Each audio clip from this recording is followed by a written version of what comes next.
Good afternoon, everybody. My name is Oliver Westmoreland. I am an IAA registered level 3 advisor and senior immigration lawyer with GSN Immigration.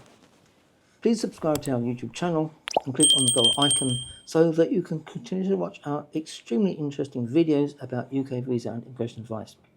Today's topic is probably an obscure one, but for some people quite important. Going back a few years, people used to come to the UK to claim asylum, well, like always. Sometimes they will come illegally, like always. Such a person, their claim could fail, or it could succeed. Sometimes if it succeeded, something rather strange happens.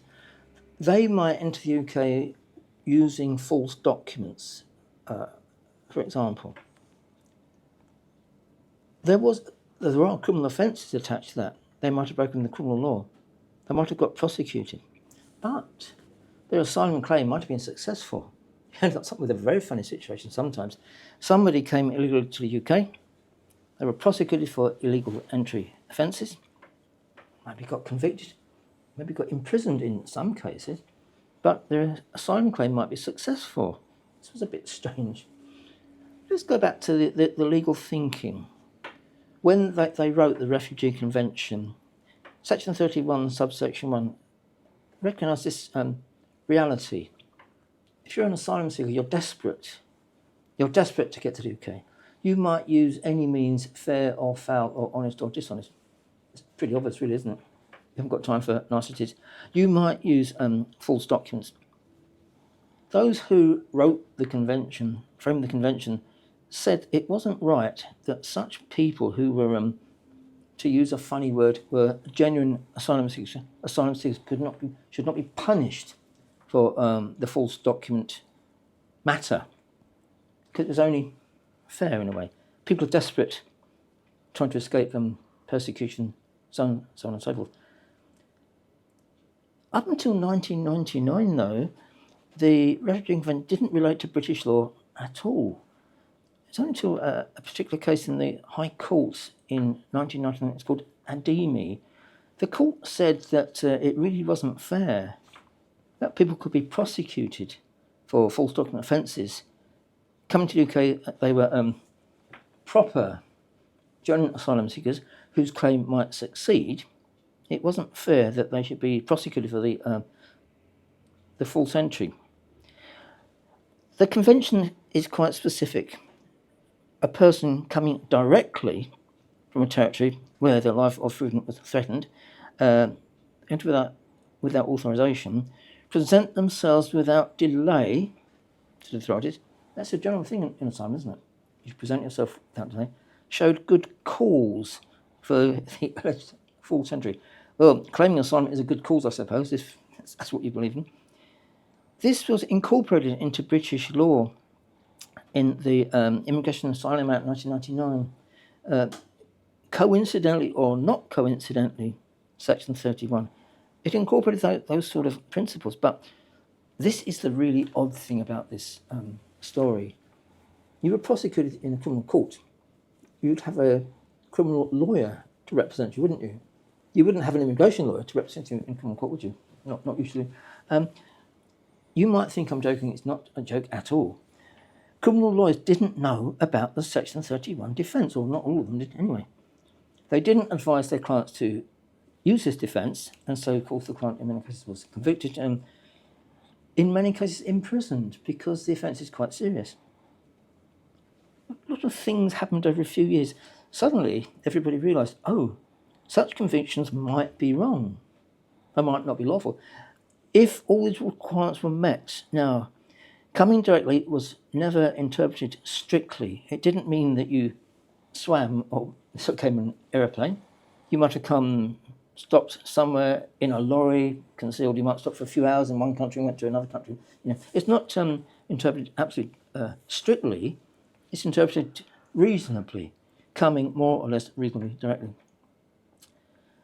I think word got around some of these convictions might be unlawful, could be overturned. Now, I myself, back in the old days, had a case like this. Our client was Iranian. His asylum claim was successful, so he had immigration refugee status. But unfortunately, he was convicted and imprisoned for the false document offence. Seemed a bit odd.